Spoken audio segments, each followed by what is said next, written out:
मालूम नहीं है उस 2 दिन पहले में आप लोगों में से कितने लोग उस दिन थे और कितने नहीं थे। सिर्फ यहाँ पे आने का एक यही कारण है कि आप लोगों को प्रोत्साहित किया जाए। प्रोत्साहित करने के बाद आप लोगों को ये रियलिटी भी पता चले कि हाँ ये सच में है और ये चीज़ें कामयाब हो सकती हैं। कई बार ऐसा लगता है कि हाँ अभी सेंटर खुल रहे हैं, पता नहीं आगे कामयाब होंगे कि नहीं। तो सक्षम बनने के लिए सबसे पहले ज़रूरी है एक पहला कदम। जब आप पहला कदम ही नहीं उठाएंगे तो आप आगे क्या कर पाएंगे। जैसे कि मैंने आपको पहले ही बताया था कि एक हम लोगों ने 15 से 16 साल पहले एक यूनिट खोला था। वो यूनिट हमने खोला है आया नगर के बॉर्डर पे। वहाँ पर औरतों को बहुत दिक्कत होती थी और वो अक्सर कहा करती थी कि मैडम हम काम तो करना चाहते हैं। ऐसे ही आ गई एक बारी जुड़ के और उन्होंने बोला मैडम हम कुछ काम करना चाहते हैं लेकिन घर में सास ससुर होते हैं, बच्चों को छोड़ के आना मुश्किल होता है, तो हमारे को ऐसे में क्या करना चाहिए। तो हमने बोला कि आप तो घर में बैठ के अपना ऐसे ही क्या हुनर कर सकती हो, ऐसे सैंपल बना के आना। और मैंने उनको घर भेज दिया। फिर वो कितनी लड़कियों में वो था, वो फिर आके 2 दिन बाद बैठ गई, मैडम देखो हमारे को ये बनाना आता है, ये सैंपल्स हैं। फिर मैंने सोचा कि ये सैंपल्स जो ला रही हैं इनका मैं करूँगी क्या, ये जो बता रही हूँ। लेकिन आप उनके अंदर दिखे जोश। फिर 1 हफ्ते के बाद वो क्रोशे के फूल कोई बना के लाई, कोई अपने हाथ की सुई की कढ़ाई करके लाई, अलग चीज़ें लेकर आई। और उन्होंने कहा मैडम देखो हम ये सब कर सकते हैं, क्या आप अपनी फैक्ट्री चलती है, क्या आप अपनी फैक्ट्री में से हमें कुछ काम दे सकते हो। उस समय मेरा एक्सपोर्ट का काम है, देश विदेश में मेरा काम जाता है। मैं वैसे डिज़ाइनर हूँ अपने पेशे से। मेरी फैक्ट्री है, मेरे पास लोग हैं, बहुत बड़ी कंपनी है, वो मेरा अलग काम है। ये मैं शौकिया अपने मन के लिए, अपनी सोल के लिए कि ये करना चाहती हूँ जिससे मैं लोगों से जुड़कर अपना घर कुटुंब भरने के बाद किसी और के लिए कुछ कर सकूं, उनके लिए एक प्रेरणा स्रोत बन सकूं। इसलिए मैं यहाँ आती हूँ। मेरा एनजीओ से कोई कमाई नहीं है, एनजीओ से मेरा कुछ नहीं होता। यहाँ जुड़ने का कारण ये होता है जिससे मैं आप जैसे लोगों से जुड़ सकूं। मेरी माँ 40 साल से सोशल वर्कर रही, वो मेरी प्रेरणा थी। उनको देखकर मुझे लगा कि क्यों ना मैं भी इसको आगे लेके चलूं। तो वो हमेशा कहती थी कि तुम्हारी फैक्ट्री है, तुम इन औरतों को जब भी तुम्हारे पास आती है कुछ काम दे दो।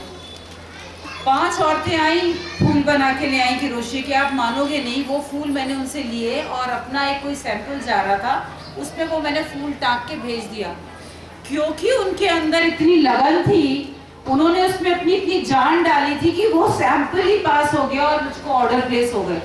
मुझको 1000 पीस का ऑर्डर आया। मैंने फटाफट औरतों को बुलाया, मैंने कहा तुम ये 1000 फूल बना दोगी? 15 दिन के अंदर मुझे ये 1000 फूल चाहिए। यार मैडम 15 दिन में तो नहीं हो पाएंगे। मैंने कहा देख लो मेरे पास तो बहुत शॉर्ट टाइम है, चलो 20 दिन ले लो। उन्होंने कहा ठीक है 20 दिन में हम कोशिश करते हैं। उन्होंने दूसरी औरत को दिए, रात बैठ के उसने बनाए। आप मानोगे नहीं, मैंने उन्हें 15 दिन बोला था, 10 दिन के अंदर वो 1000 पीस मेरे फैक्ट्री में छोड़ के चली गई, इस एक्साइटमेंट में कि मैं घर बैठ के ये काम कर सकती हूँ। उसके बाद फिर वो कुछ बना के लाई, मैडम ये फूल भी कहीं लगा के देखो क्या पता हो जाए। और ऐसे करते करते वो 18 साल पुरानी फैक्ट्री का आज ये हाल है कि उनके ऊपर एक है, इनसे भी मिली हुई है, शर्मिला नाम उसका है। वो सारी औरतों को लेकर आके थोड़ा काम करने लग गई। और आज जब हमारे देश में महामारी फैली हुई थी, जब हमारे देश में उनके हस्बैंड्स की जॉब चली गई थी, उनको पैसे की प्रॉब्लम हो रही थी। और ऐसा नहीं है सब अपने घरों में बहुत सक्षम है, सबके अपने घर हैं, सब अच्छे घर से खाती पीती हैं, लेकिन फिर भी वही है ना, मेरे को खुद कुछ करना है। कमाई करने में कोई शर्म नहीं होती। कमाई करना एक अपने आप में आत्मसम्मान की बात होती है कि मैं कुछ बनाती हूँ और कुछ करती हूँ, मेरा मन भी लगा रहता है। रोज वही बातें, ये नहीं ठीक कर रहा, वो सब्जी ठीक नहीं है, वो खाना नहीं, उससे अलग हट के मेरी भी कोई पहचान है। और उस समय जब पेंडेमिक आया, जिस समय कोविड आया, उन औरतों ने 5.5 लाख रुपए का काम करा। 50 औरतें थी, किसी ने 10,000 रुपए बांटे, किसी ने 15 लिए, किसी ने 20 लिए, और उनके घर का माहौल ही बदल गया। और वो ऐसा नहीं है कि सारी सब जाति की हैं, हिंदू हैं, मुसलमान हैं, ईसाई, सब पूरा ग्रुप बना हुआ है। इसी तरीके की गलियां हैं वहाँ पर जहाँ पे वो करती है। सब मिलती हैं चौपाल पे एक जगह बैठ जाती हैं, सब थोड़ा थोड़ा काम करती हैं और अपने अपने घरों में ले जाती हैं। उसके बाद तो उनका जोश बढ़ गया, घर में उनके हस्बैंड्स का बिहेवियर बदल गया, उनके सास ससुर का बिहेवियर बदल गया। जो सास 5 बजे कहती थी सब्जी ना काटी तूने अभी तक तुझसे खाना ना बन रहा, वो मुझे आके बताती है कि मैडम ऐसे ऐसे बोला करती थी। अब वही सास कहती कोई नहीं, जैसे भी हिलडुल के तू चिंता मत कर, सब्जी मैं काट लूंगी, तू 4 फूल और बना ले, है ना। तो वो जब वो आके बताती हैं, रोती हैं, आके पास में खड़ी होती है कि मैडम आपने हमें ये हिम्मत दी, उसने मुझे और हिम्मत दी कि मैं इन्हीं के लिए कर रही हूँ, क्यों ना मैं थोड़ा थोड़ा काम कहीं और भी हम शुरू कराएं। देखिए हॉरिबा से तो उनके लिए और लोगों के लिए भी हमने, फिर उसके बाद उन्होंने क्या किया, घर पे रहकर जब ये सब काम हुआ, उनके पति लोगों ने भी उनको सपोर्ट करना शुरू करा। नहीं तो शोर मच जाता था जैसे ही ऑफिस से आए, चाय बना दो, चाय नहीं तुम्हारे से दी जा रही, मैं थका हुआ आया हूँ। अब वो कहते हैं मुझे पता है ये कितनी थकी हुई है, क्योंकि उस बीच में उसकी चिक चिक हो रही है, बीच में बच्चे भी आ रहे हैं, मम्मी खाना दे दो, तो छोड़ के उनको वो भी कर रही है ना। लेकिन क्योंकि वो घर में काम करती थी, इसलिए वो अपने सास ससुर को भी देख पाई, बच्चों को भी देख पाई, क्योंकि बीच में उठ के स्कूल से बस आ रही है, बच्चों को लेने भी जाना है, छोड़ने भी जाना है। तो मैं ये बताने की कोशिश कर रही हूँ, वो जो मेरी सोच 18 साल पहले हुई, और जब मैंने वहाँ पर मैंने एक गाँव को अडॉप्ट करा हुआ, वहाँ की 200 औरतें, आपको देखना चाहिए जब मैं वहाँ पहुँच जाती हूँ तो मेरा क्या हाल होता है। मेरे यहाँ से बाल खुल गए होते हैं, मेरी साड़ी इधर से उधर हो जाती है, सारे चिपट के ऐसे आ जाती है, क्योंकि उनको लगता है कि ये हमारे लिए सब कुछ है।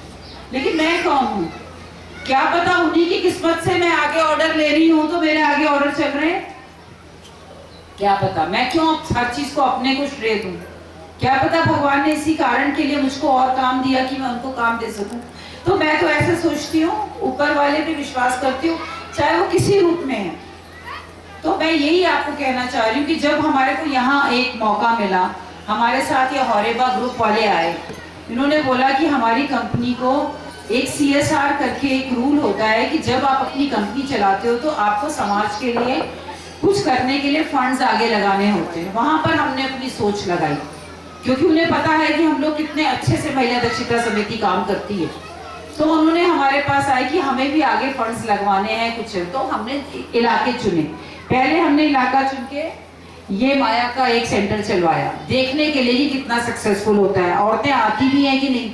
अरे भाई वो तो इतना सक्सेसफुल हो गया कि माया ने बोला मैडम मैंने तो 1 शिफ्ट लगाई थी, आज 3 शिफ्ट मैं सिलाई की लगाती हूँ और 2 शिफ्ट मेरी कंप्यूटर की चलती है।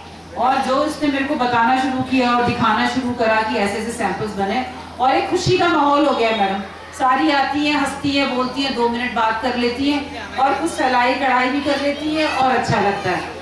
फिर जब उन्होंने, जो भी आने ही वाले हैं हॉरिबा से, वो एक जापानीज कंपनी है, उनको भी मैं लाना चाहती हूँ, क्योंकि उन्हीं लोगों ने इनिशिएटिव लेकर हमारे साथ ये मशीनें खरीदवाई, कंप्यूटर्स खरीद करवाए, तो उनको भी मैं धन्यवाद करना चाहती हूँ, उन्हीं का वेट कर रही हूँ। तो मैं आपको बता रही हूँ कि फिर हमारे को ये जगह का जब पता चला तो हमने कहा क्यों ना हम एक सेंटर यहाँ भी खोलें, क्योंकि मैं मनोज जी के साथ काफ़ी साल से जुड़ी हुई हूँ और मैंने इनको और भी सोशल वर्क करते हुए देखा है।